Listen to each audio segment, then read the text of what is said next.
Belarus का बारूदी plan क्या है, ये रिपोर्ट देखेंगे तो आप समझ जाएंगे। रूस और यूक्रेन के बीच जंग अब और भयंकर हो सकती है, क्योंकि अब इस महायुद्ध में एक और नए किरदार की एंट्री हो सकती है। दावा किया जा रहा है कि पुतिन के सबसे करीबी दोस्त और बेलारूस के राष्ट्रपति महायुद्ध में कूदने का मन बना चुके हैं। दावा किया जा रहा है कि बेलारूस के राष्ट्रपति ने यूक्रेन बॉर्डर की ओर अपनी फौज को भेजने का आदेश तक दे डाला है।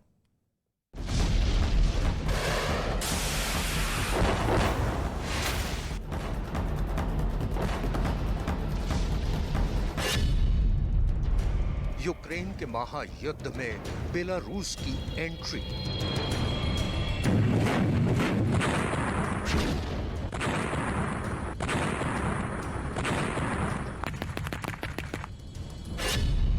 यूक्रेन बॉर्डर पर बढ़ी बेलारूस की सेना।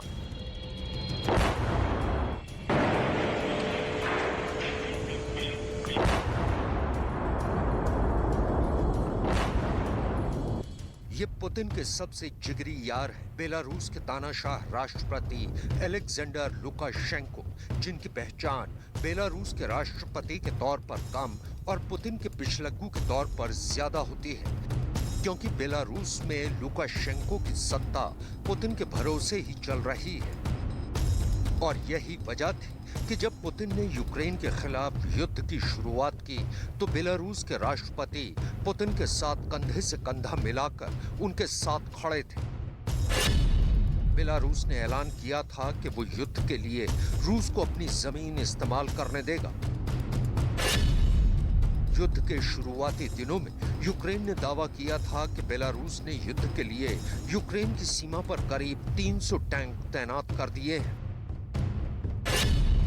लेकिन अंतर्राष्ट्रीय दबाव के बाद बेलारूस ने ऐलान किया था कि वो यूक्रेन के खिलाफ युद्ध में नहीं उतरेगा। लेकिन अब खबर है कि रूस का साथ देने के लिए लुकाशेंको अपनी सेना को यूक्रेन बॉर्डर पर भेजने की तैयारी कर रहे हैं। ब्रिटेन की मिलिट्री इंटेलिजेंस ने इस खबर की पुष्टि का दावा किया है। दावे में कहा गया है कि बेलारूस की स्पेशल ऑपरेशन फोर्स को यूक्रेन की सीमा पर तैनात किया गया है। यही नहीं, दावा तो यह भी है कि बेलारूस ने यूक्रेन की सीमा पर अपना एयर डिफेंस सिस्टम भी तैनात कर दिया है। इसके अलावा आर्टिलरी और मिसाइल यूनिट को भी पश्चिम की ओर भेजा जा रहा है। अब सवाल ये है कि क्या पुतिन के साथ अपनी वफादारी निभाने के लिए बेलारूस के राष्ट्रपति भी यूक्रेन के खिलाफ जंग में उतरने की तैयारी कर रहे हैं? इस सवाल का काफी हद तक जवाब देती हैं ये तस्वीरें।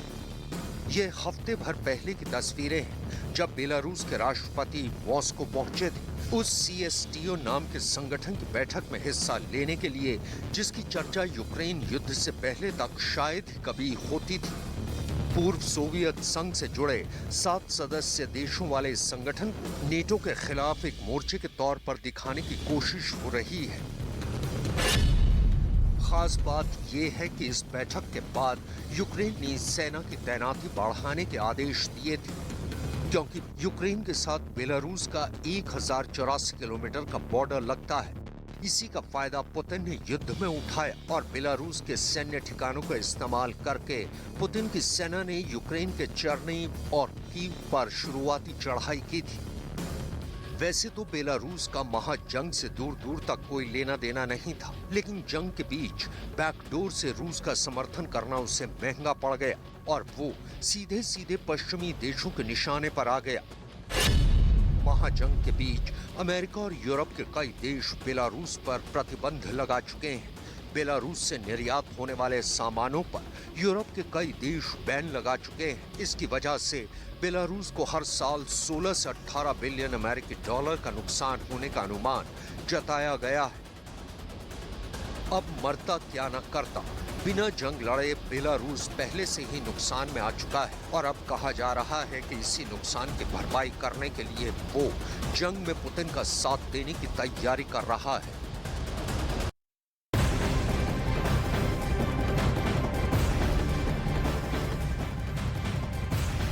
5 बज रहे हैं और इस वक्त एक बड़ी खबर आ रही है।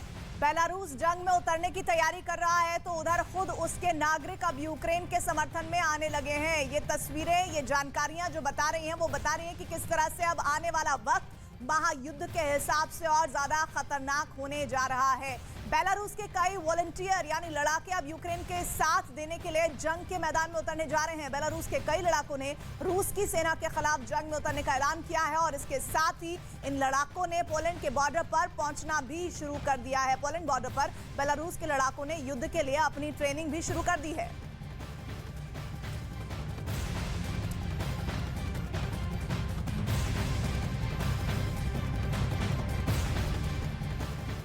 अब सवाल उठता है कि जब बेलारूस के राष्ट्रपति पुतिन का साथ देने के लिए जंग में उतरने की तैयारी में है तो फिर बेलारूस के नागरिक यूक्रेन का साथ क्यों दे रहे हैं? दरअसल बेलारूस में तानाशाह शासन है जिससे खुद बेलारूस के नागरिक खुश नहीं बताए जाते हैं और इसीलिए बेलारूस के लड़ाकों ने ज़ेलेंस्की के अपील पर युद्ध में उतरने का फैसला किया है और वो इस जंग में रूसी सेना के खिलाफ लड़ाई लड़ेंगे, जिसके लिए उन्होंने जंग की ट्रेनिंग भी शुरू कर दी है ताकि वो रूस के खिलाफ जंग में यूक्रेन का साथ दे सके। दरअसल कहा जा रहा है कि बेलारूस के लोगों का यूक्रेन के भावनात्मक संबंध भी है और दोनों देशों के लोग एक दूसरे को अपना भाई मानते हैं। बेलारूस लड़ाकों की जंग में उतरने के पीछे की दूसरी वजह खुद बेलारूस के राष्ट्रपति हैं, जिनके खिलाफ बेलारूस की जनता में जबरदस्त आक्रोश बताया जाता है। बेलारूस के लोगों ने अपने राष्ट्रपति की छवि पुतिन के पिछलग्गू के तौर पर देखी है। लोग मानते हैं कि पुतिन के दम पर ही उनके देश में तानाशाह का शासन चल रहा है और इसीलिए वो पुतिन को कमजोर करने के लिए युद्ध में उतरने की तैयारी कर रहे हैं। और इधर यूक्रेन पर रूस के हमले को पूरे 89 दिन हो चुके हैं, लेकिन अब तक रूस कामयाब नहीं हो पाया है। कब्जा करने की बात तो दूर है, उल्टे रूस को कई मोर्चों पर मुंह की खानी पड़ी है और अब इस युद्ध में एक बहुत बड़े बदलाव के संकेत मिल रहे हैं। यूक्रेन के एक अखबार का दावा है कि अब इस जंग में आत्मरक्षा करने वाला यूक्रेन अब रूस पर हमला करने की प्लानिंग में है।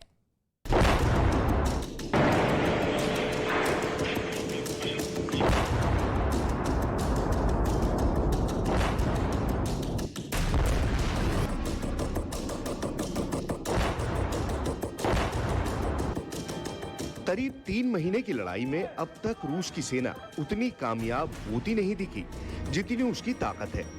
ना तो यूक्रेन के शहरों पर कब्जा हुआ, ना ही उसके सैनिकों का खात्मा। उल्टे पुतिन के सैनिकों का हाल बुरा है। कहीं उनको उल्टे पांव भागना पड़ रहा है तो कहीं उनके टैंक ध्वस्त हो रहे हैं। मतलब क्या यूक्रेन के खिलाफ रूस जंग में हारने वाला है?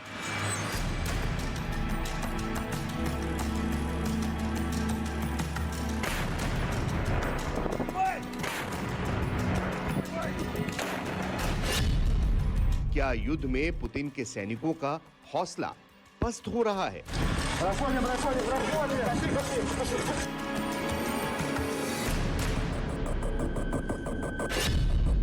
क्या युद्ध में रूस के हथियार फेल हो रहे हैं?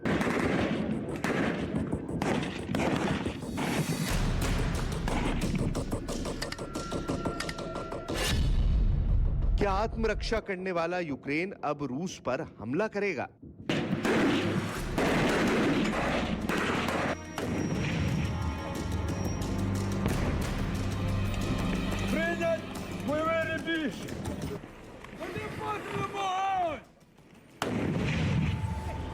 युद्ध में अब तक रूस के हमलों पर आत्मरक्षा कर रहा यूक्रेन अब उस पर हमले की तैयारी में है।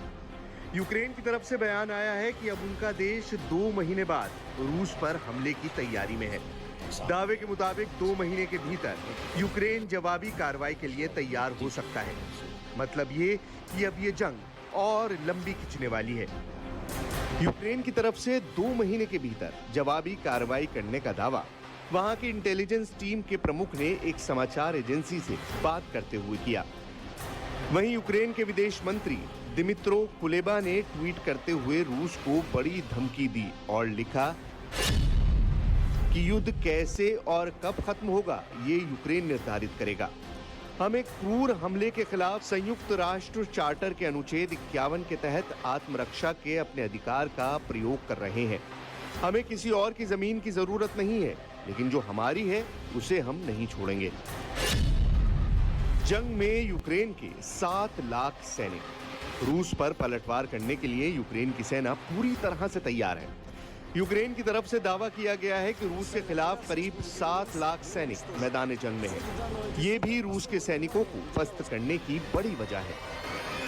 Берегла і розвинула свій науковий потенціал. Звичайно, у час повномасштабної війни всі сили суспільства і держави можуть бути направлені тільки на захист. І це значні обмеження і для науки, і для культурної сфери, і для інших фундаментальних частин суспільного життя. Але такий गंभीर बीमारी से पीड़ित पुतिन। एक तरफ जेलेंस्की अपने सैनिकों के हौसले बढ़ा रहे हैं, कई मोर्चों पर वो सैनिकों के साथ खड़े दिखे, तो वहीं जंग में पुतिन कहीं दिखे नहीं। उल्टे उनकी गंभीर बीमारी की अटकलें रूसी सैनिकों के उत्साह को कमजोर करती दिखी।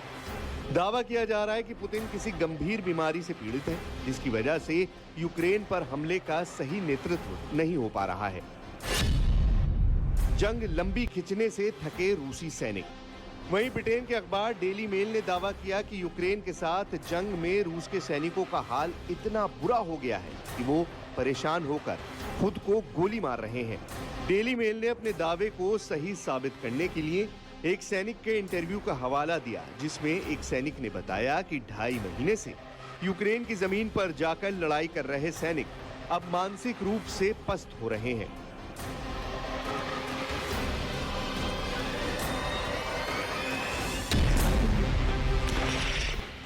यानी जंग लंबी खिंचने से रूस के सैनिक इतने परेशान हो गए हैं कि खुद को ही गोली मार रहे हैं।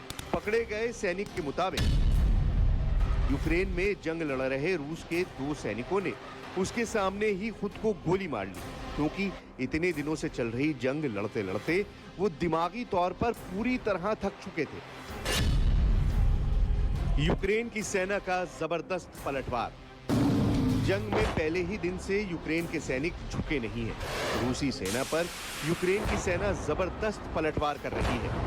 रूसी सेना को आगे बढ़ने से रोकने के लिए यूक्रेन के सैनिक हर संभव प्रयास कर रहे हैं।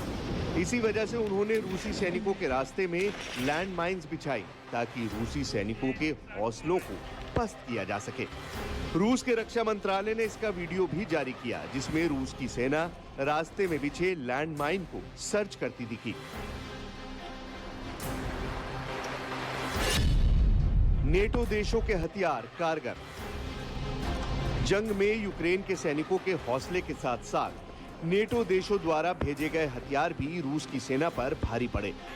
सबसे ज्यादा नुकसान अमेरिका के जेवलिन मिसाइल लॉन्चरों से हुआ है। मैन पोर्टेबल होने की वजह से इसे यूक्रेनी सैनिक कंधे पर रखकर कहीं भी ले जा रहे हैं और रूसी टैंकों को चुन चुन कर निशाना बना रहे हैं।